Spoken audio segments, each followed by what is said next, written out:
कल पहुंचकर उसने ड्रेसिंग टेबल पर बिखरी चीज़ें समेटी, शर्ट पहनी और आहिस्ता आहिस्ता बटन बंद करने लगा। किसी की बहुत शिद्दत से याद आई थी। उदास मुस्कुराहट लबों पर सजाकर उसने आदिल शाह के कमरे का रुख किया, जहां मीर आजकल रह रहा था। उसकी तकलीफ के ख्याल से आदिल शाह ने उसे अपने कमरे में शिफ्ट कर लिया था। खुले दरवाजे से वो अंदर दाखिल हुआ तो मीर ने उसे देखा और फिर नज़रें झुका लीं। अब उन आंखों में नाराज़गी नहीं थी, बल्कि उदासी ने डेरे जमाए हुए थे। वीर एक घर घुटना मोड़कर मीर के पास बैठ गया। कैसी तबीयत है अब? वीर ने नरमी से पूछा। आई एम सॉरी भाई, मैंने आपसे बहुत बदतमीजी की थी, मीर ने उसके सीने से लगते हुए कहा। तो वीर ने उसे अपने मजबूत हिसार में ले लिया।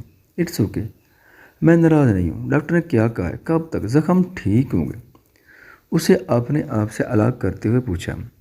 जख्म काफ़ी हद तक ठीक हो चुके हैं, टांग में दर्द है। डॉक्टर ने कहा है 3-4 दिन तक चलने के काबिल हो जाऊंगा।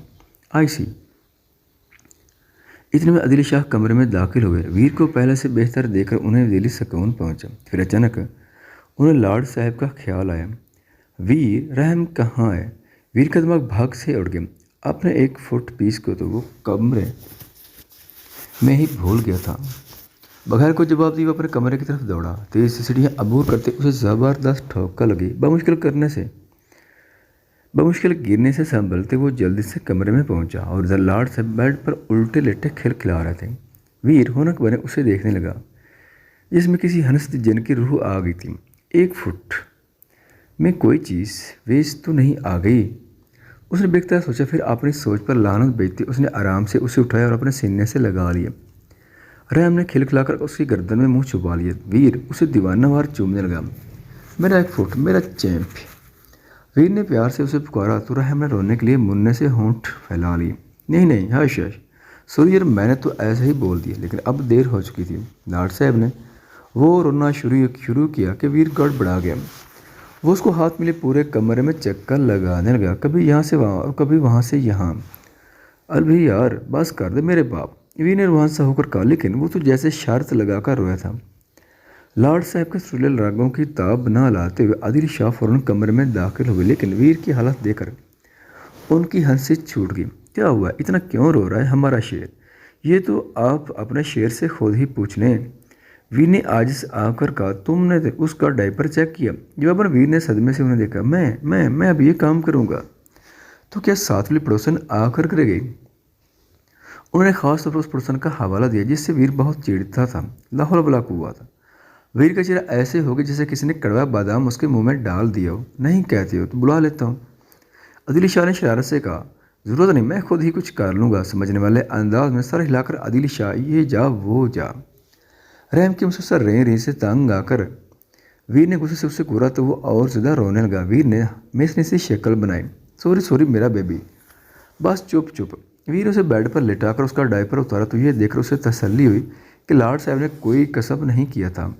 डायपर उतरने की देर थी कि रहम खामोश हो गया और टुकर टुकर वीर का चेहरा देखने लगा। वीर ने भी इत्मीनान का सांस ली कि चलो चुप तो हुआ, लेकिन ना जी, लॉर्ड साहब से कहा। उसका इत्मीनान देखा गया और भरपूर अंगड़ाई लेकर उन्होंने काम कर दिखाया। जी जी, वही काम जो उन्हें डायपर में करना चाहिए था। वो कदर झुके शाहवीर के मुंह पर धार की सूरत अंजाम पा गया। अपने कारनामे से रहम बहुत खुश होकर कलकारियाँ मारने लगा। वीर ने सदमे से अपने आप को देखा। उसका दिल किया एक चमाट इससे 1 फुट को लगाया, लेकिन फिर उसे खिलखिलाते देखकर वो खुद भी हंस दिया। वॉशरूम जाकर अपना हुलिया ठीक और रहम को नया डायपर बांधने की कोशिश करने लगा। अल्लाह, ये ख़वातीन इतना मुश्किल काम कैसे करती हैं? थक हाकर उस नेट से डायपर पहनाने का तरीका देखा और काफ़ी कोशिशों के बाद आखिर वो कामयाब हो ही गया। गहरा सांस खारिज करके वो सीधा होने ही लगा कि रहम की नन्ही सी टांग उसकी आंख में जाग लगी। अपनी एक आंख पर हाथ रखे उसने 1 फुट को घूरा। फिर उसकी आंखें शरारत से चमकी। उसने रहम को नन्हा सा पाँव पकड़ लिया। उंगली की पूर से उसके पाँव के तले को गुदगुदाने लगा। अब लॉर्ड साहब आए थे काबू में। वीर ने इसका पाँव चुमा और उसे अच्छी तरह से कवर करके लान में ले गया, जहाँ आदिल शाह और शामिर पहले से बैठे थे। सुनते हैं कि मिल जाती है हर चीज़ दुआ से, एक रोज़ तुम्हें मांग कर देखेंगे खुदा से। वो खुली खिड़की के सामने खड़ा खाली नज़र से घने दरख्तों को देख रहा था, जिनके पत्ते हवा के ज़ोर से हिल रहे थे। एक पत्ता टूटकर नीचे गिरा। जहान की नज़रों ने उसके साथ ज़मीन तक सफ़र किया। किसी राहगुजर ने उस पर पाँव रख दिया और अपने ध्यान में गुजर गया। जहान को अपना आप बिल्कुल उस पत्ते जैसा लगा जो पहले टूटा और फिर कुचल दिया गया। उसकी आंखों में नमी चमकने लगी। अगर आपका महबूब आपको रद्द कर दे तो उतनी तकलीफ तो नहीं होती जितनी ये जानकर होती है कि वो किसी और से मोहब्बत करता है। उसका दिल अपने बेबसी पर खून के आंसू रोने लगा। गीली सांस अंदर खींचते उसने अपने मामूल से बड़ी दाढ़ी पर हाथ फिरा, खिड़की के पास रखे सोफे पर नेम दराज हो गया। थोड़ी देर पहले एम्मा उसे अना के आने की इतला देकर गई थी, जो जहान से कोई बात करना चाहती थी। तो आखिर इतने दिनों बाद उस दुश्मन जान को मेरा ख्याल आ ही गया। वो उनके बुलाने पर भी बाहर नहीं गया। बहुत मुश्किल से खुद पर जब्त कर रखा था। अगर उसके सामने जाता तो शायद जब्त खो देता। वो मजीद अपनी मोहब्बत की तौहीन नहीं चाहता था। एम्मा ने अना को बेचैनी से देखा। अना उन्हें सब कुछ बता चुकी थी। एम्मा समझती थी ऐसी बातों पर इंसान का कहाँ इख्तियार हुआ करता है। वो हमेशा इतना बहुत मोहब्बत से उससे मिली थी। अब जबकि वो इतनी देर से लॉन्च में बैठी जहान का इंतज़ार कर रही, लेकिन वो था कि अन्य का नाम नहीं ले रहा था। एम्मा से इजाज़त लेकर उसने जान के कमरे की तरफ कदम बढ़ाया। धड़कते दिल के साथ उसने दरवाज़ा धकेला। जहान ने दरवाजे की सम्मा देखा, जहाँ वो स्याह इबाए और हुजाब में झुझकी हुई खड़ी उंगलियां चटका रही थी। वो आहिस्ता से उठ बैठा। अना झुकती हुई उसके सामने रखे सोफे पर बैठ गई और खामोशी से उसे देखने लगी, जो सर झुकाए बैठा था। उसने तरफ से टी शर्ट ट्राउज़र पहन रखा था। बिखरे बालों में उसे वो बहुत टूटा हुआ लगा। इतना प्यारा शख्स ये सब तो डिज़र्व नहीं करता।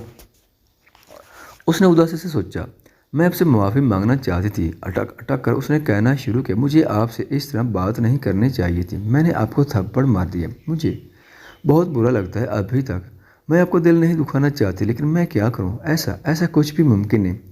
लेकिन हम दोस्त भी तो थे। क्या अब हम दोस्त नहीं हैं? उसने झुकती हुई नज़र झुका कर कहा। जहां ने नज़र उसके चेहरे पर गाड़ दी। अना ने खामोशी महसूस करके झुका सर उठाकर उसे देखा। जहां ने उसकी आंखों में अपने सुर्ख आंखें गाड़ते भारी आवाज़ में कहा, यूं ही एक तोहमत है, दुश्मनों से मिलते हैं। दिल को जख्म ज़्यादातर दोस्तों से मिलते हैं। अना की आंखों से आंसू लड़ियों की सूरत बहने लगे। अपनी वजह से किसी को अजियत में देखना बहुत तकलीफदेह होता है। आप मुझे बहुत बुरा समझ रहे हैं, लेकिन आप मुझे नहीं समझ सकते। आपकी अजियत अब शुरू हुई है, लेकिन मैं तो ये अजियत कब से सह रही हूँ। उसने बलकते हुए कहा, मैं आपको दुख नहीं देना चाहती, लेकिन मैं क्या करूँ? ये मेरे बस में नहीं है। आपके लिए मैं नहीं हूँ। मुझसे बहुत बेहतर आपको मिल जाएगी। बेहतर चाहिए किसे? जहाँ ने उसे टोकर का और खिड़की से बाहर देखने लगा।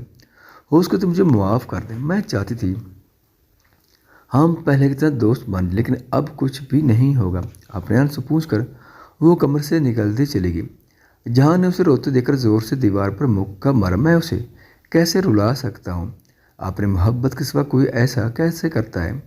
सर हाथों में थामे उसने करब से आंखें बंद कर ली। अना ने अच्छी तरह अपने आंसू साफ किया और खुद को नर्मल जहर करती लाउंज में बैठी एन के पास बैठ गई, जो अभी भी कॉलेज से आई थी। जहान ने कॉलेज में FSC में उसका एडमिशन करवा रही थी। वो अब भी FSC के पहले साल में थी। सफ़ेद यूनिफॉर्म में बालों की ऊंची पौने किए वो थकी हुई लग रही थी। अस्सलाम वालेकुम अना, आप खैर ने खुशी से उससे मिली। जवाब अना ने गर्म जोशी से जवाब दिया। एम्मा ने पानी का गिलास एन को पकड़ाते अना की सूजी आंखों को बगौर देखा तो अना नजरें चुरा गई। हो गई बात, उन्होंने इस्तफसार किया तो अना ने झूठी मुस्कान चेहरे पर सजाते सर इस बात में हिला। इतने में जान कमरे से निकला और एन के बराबर बैठ गई। अना को नजरअंदाज करके उसने एन को मुखातिब किया, कैसा रहा आज का दिन? कोई प्रॉब्लम तो नहीं हुई? जवाब में उसे आज की उदास सुन गया। अना ने उदास मुस्कुराहट से उसे देखा। शायद वो यही सब डिज़र्व करती थी। अच्छा नानो, अब मैं चलती हूँ। अरे इतनी जल्दी क्या है? मैं खाना बना रही हूँ, खाना खा कर जाना। एम्मा ने किचन से झांक कर खफगी से कहा, नहीं फिर कभी सही। नरमी से मदद करती वो जानने के लिए उठ खड़ी हुई। अच्छा, अगली दफ़ा कोई बहाना नहीं चलेगा। उनसे मिलकर वो जानने लगी तो एम्मा ने कहा, रुको, हाँ तुम्हें छोड़ आता है। नहीं नानू, वो खुद चली जाएगी, उसे मेरी ज़रूरत नहीं। जहाँ ने तलखी से कहा तो अना आंखें झपक कर आंसू रोकती तेज से निकल गई। हाँ नहीं, ये क्या था? क्या मैंने क्या किया? जहाँ ने बेगंगी से कहा उठकर कमरे में चला गया। एन ने सवालिया नज़र से एम्मा को देखा, जैसे पूछ रही हो कि उन्हें क्या हुआ। एम्मा ने बेचारगी से कंधे उचकाए।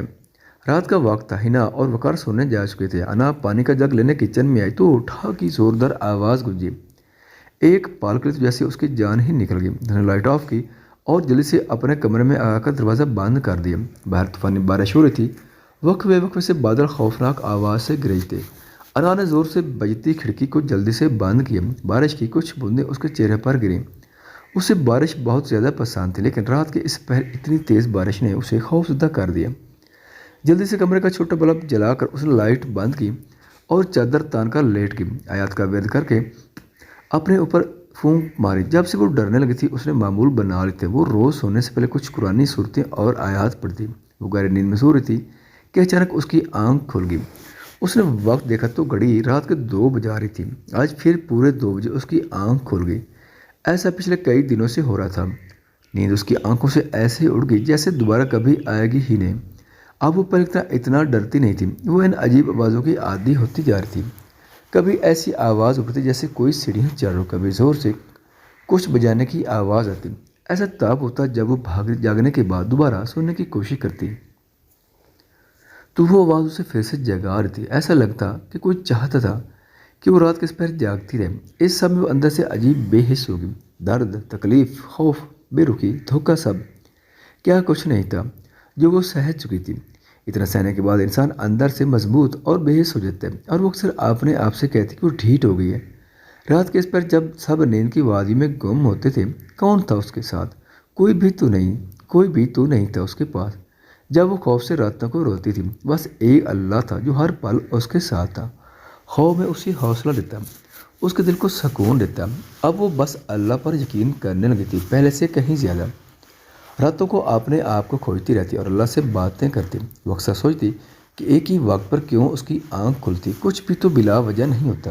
سوچوں میں گھری وہ مکاں کی انداز میں اٹھی اور کمرے سے ملکہ غسل خانے میں بے سر پر جھکی وضو کرنے لگی۔ اللہم فاطر السماوات والارض، O Allah creator of the heaven and earth. اس نے بازو کونی تک گیلے کی۔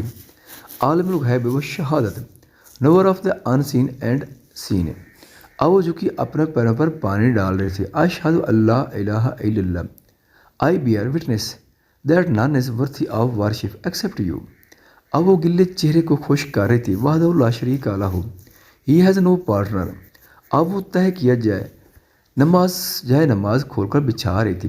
وَأَنَّ مُحَمَّدًا عَبْدُهُ وَرَسُولُهُ، اینڈ دا محمد صلی اللہ علیہ وآلہ وسلم is your man and messenger.